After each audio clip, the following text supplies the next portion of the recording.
Hello everyone. Today let's start with our sixth lecture and continue talking about Act 3, Scene 2, and then we will move to Act 3, Scene 3, and then after that we will go through Act 4, Scene 1 and 2 as well. So let's talk about Act 3, Scene 2. So as you know, student, as we have already mentioned in our previous lecture, we talked that Caesar was killed and stabbed by his friends, best of friends, let's say so. So by the end of Act 3, Scene 1, Proteus and Antony are going to make, or let's say, are going to meet people in the marketplace to discuss why they killed Caesar. So we have Brutus first, who spoke to people and plebeians, which means the citizens and people during that time, and common people, the let's say poor people, poor citizens during that time.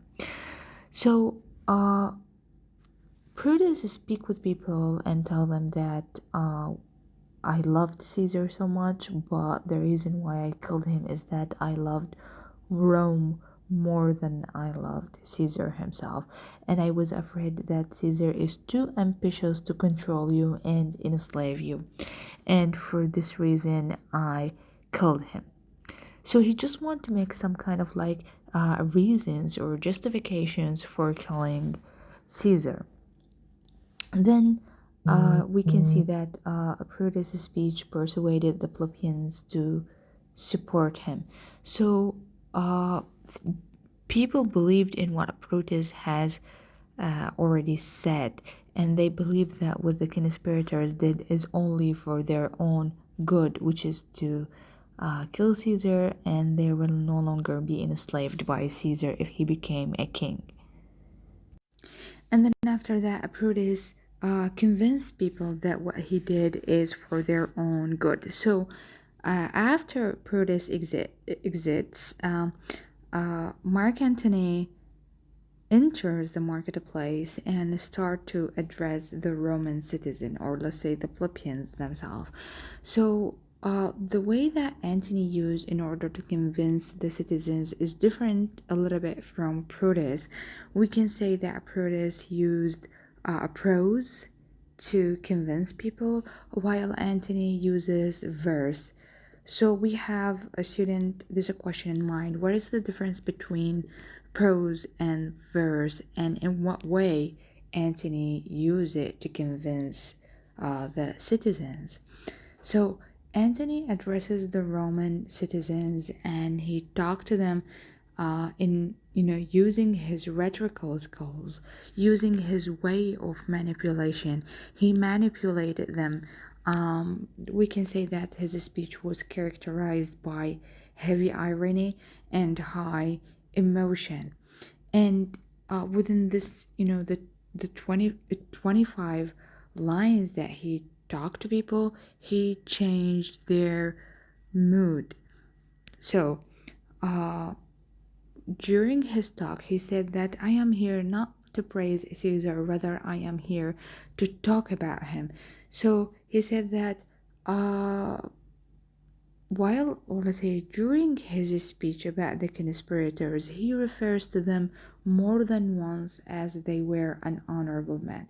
So, and instead of saying that they were traitors, they said Brutus and Cassius are a truly honorable men, and they slew Caesar because they believe he was ambitious. And then he talked to people and convinced them. He told them that if Caesar was truly ambitious. Did you see how Caesar treated the poor people? Did you see how I offered him the crown 3 times and he didn't accept the crown? So, do you think that all of these things are related to ambition? So, he tried to stir the people's emotion, and also he wanted to let them realize that what Brutus and Cassius did is something totally wrong. So another thing is that Antony steps forward and starts to be, like, say, he sits within the people. Let's say physically he was there with the people, and the people surrounded him, the citizens surrounded him, and he started to refer to the Caesar's body, and he said, "Do you see this? This is, uh, do you see this? The dagger here. This is where envious Casca stabbed him, and this is where Brutus stabbed him." And he started to, he was pointing to the corpse of Caesar, and he said that, "Do you see this, uh, people? Do you see what's happening? They are an honorable man," and they keeps referring to them as they are an honorable man, but they are not an honorable man. And after that, people started to, uh, let's say, rage and in anger and in fury towards the conspirators, and they said what they did was totally something wrong, because Caesar didn't truly deserve what happened to him. So we have here is that another thing that Antony used to convince people is that he told them that, I haven't told you about Caesar's will. So Caesar, when he died, or let's say before he died, he wrote a will, and you should all know about this will. And then after that, he makes people very eagerly. They were people were very uh, anxious to know about this whole will, and he eventually discloses, which means he revealed the will to them, and he said that, uh, Caesar, uh, let's see here, all his walks, his private arbors, and a new planted arcades on the side of Tiber. He said that Caesar left to each Roman citizen some of his money, and also all his private gardens and parks will be open to the people for their advantage, to make them happy. And when people heard about such a thing, they realized that Caesar was truly a great king, and then what Brutus and Cassius did was something wrong. So we can say that Antony, by using his rhetorical skills, convincing skills, manipulated words, he convinced people to stand against Brutus and Cassius. And Cassius himself, he's the one who predicted that it's too dangerous for Antony to speak with people, and his guess was right. So after Antony finishes speaking, people, or let's say he stirred the crowd to a brutal frenzy against the conspirators. So everyone started to leave in a rush, and they started to threat Brutus and Cassius, and they wanted to kill them because they killed Caesar. So we can see here that Cassius and Brutus run away, and then we have a servant who came to talk to Antony and told him that Octavius, the adopted son of Caesar, has came to Rome, and now he is with Lepidus, and they are both of them at Caesar's house. And Antony after that wanted to join them. So this is all what happens in Act 3, Scene 2. Okay, so student, what we have in Act 3, Scene 3 is that um, there was in the Roman street, there was a poet, and this poet, his name is Cinna, and there are two Cinnas actually. One of them is the conspirators, and the other one is a poet. And when the people saw this poet in the street, they asked him about his name, and he said, "My name is Cinna," and people mistaken his identity, and they believe that he's one of the conspirators. So what they did, they drag him and they killed him. Though he said, "I am Cinna the poet, I'm not Cinna the conspirators." the conspirator. And then the scene ends with the people vowing to burn down the houses of the conspirators. So in this scene, we can say that how brutal, or let's say the brutality of the citizens, or the brutality of people, and the rage and the anger they have reached to during to Antony's speech with them. So Antony's speech was very effective in a way that the people start to mistaken even other people's identity and kill them. So I have a question for you, student. What is the benefit of using same names here? We have Cinna the conspirators and we have Cinna the poet. Why Shakespeare use the same name for two characters in the play? Did he want to indicate something? So this question is very important, student. Keep it in mind. So let's come to Act 4 and okay, so let's come to Act 4, Scene 1. So, the conspirators like Cassius, Proteus, Cinna, and all the other conspirators fled for their lives because people wanted to take revenge upon Caesar's death. So, we have here the two sides. It's gonna be the good and the evil. So, we have Mark Antony, Cassius, and another character. His name is Lepidus. Uh, the three of them has established kind of like a government to rule Rome during Caesar's death.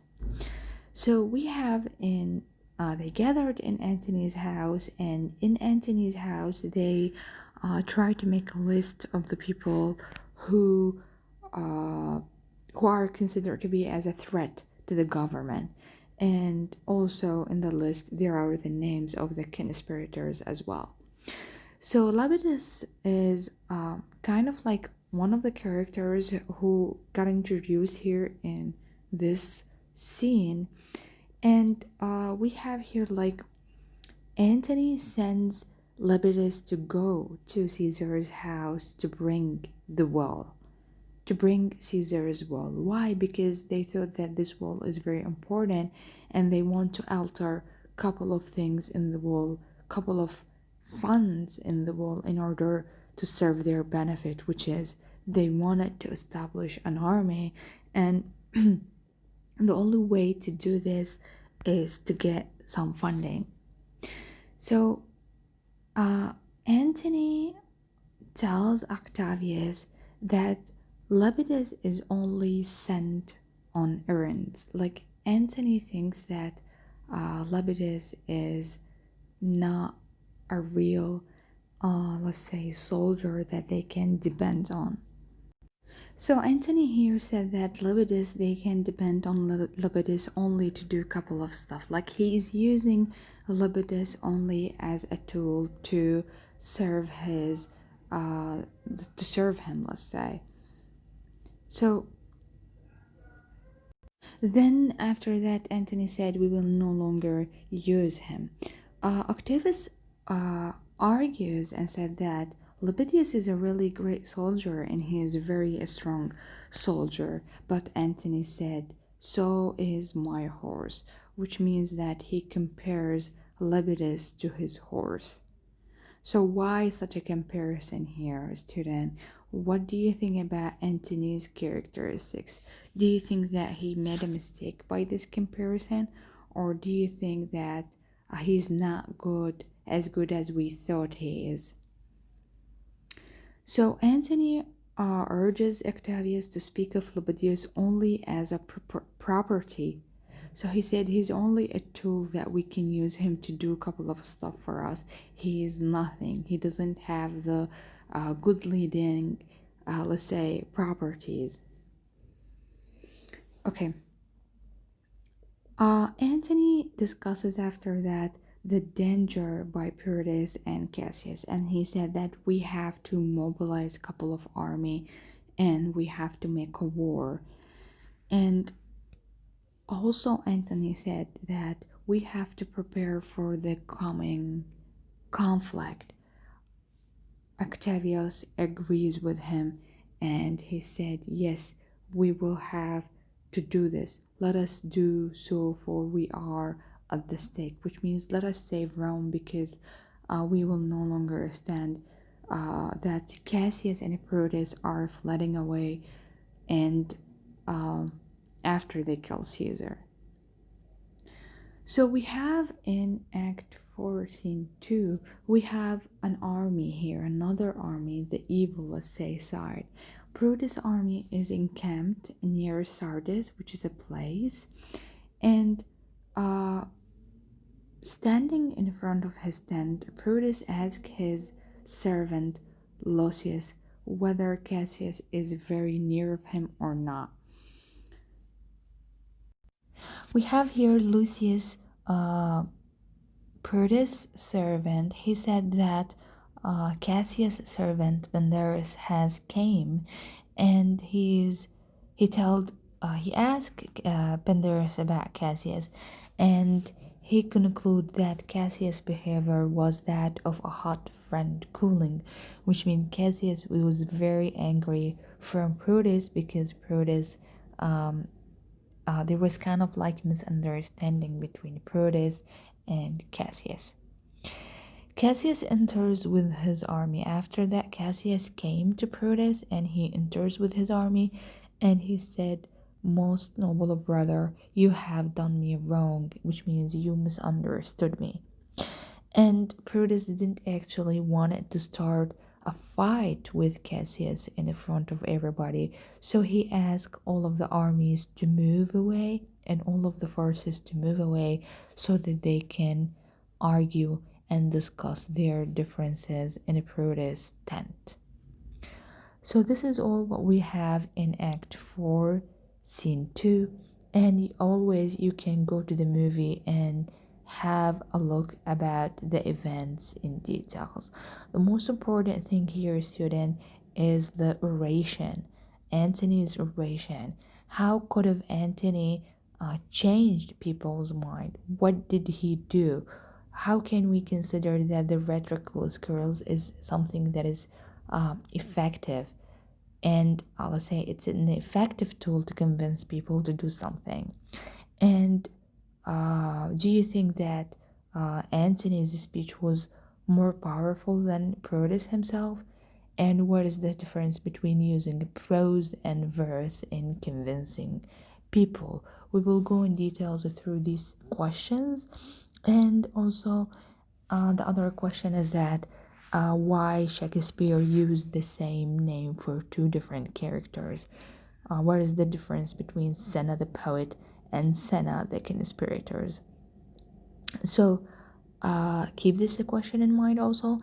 And then in Act 4, I do have also another question, which is the misunderstanding, or let's say the differences that happened between uh, Proteus and Cassius. They disagreed upon couple of stuff. So what are these stuff? And do you think that they are gonna side with each another forever, or do you think Cassius will stand against Brutus somehow? And also, we have here Antony, and we could have said that Antony referred to Lepidus as a horse.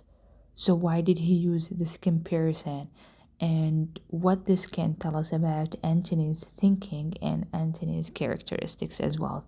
So all of these questions, we will come to them in discussing our play online.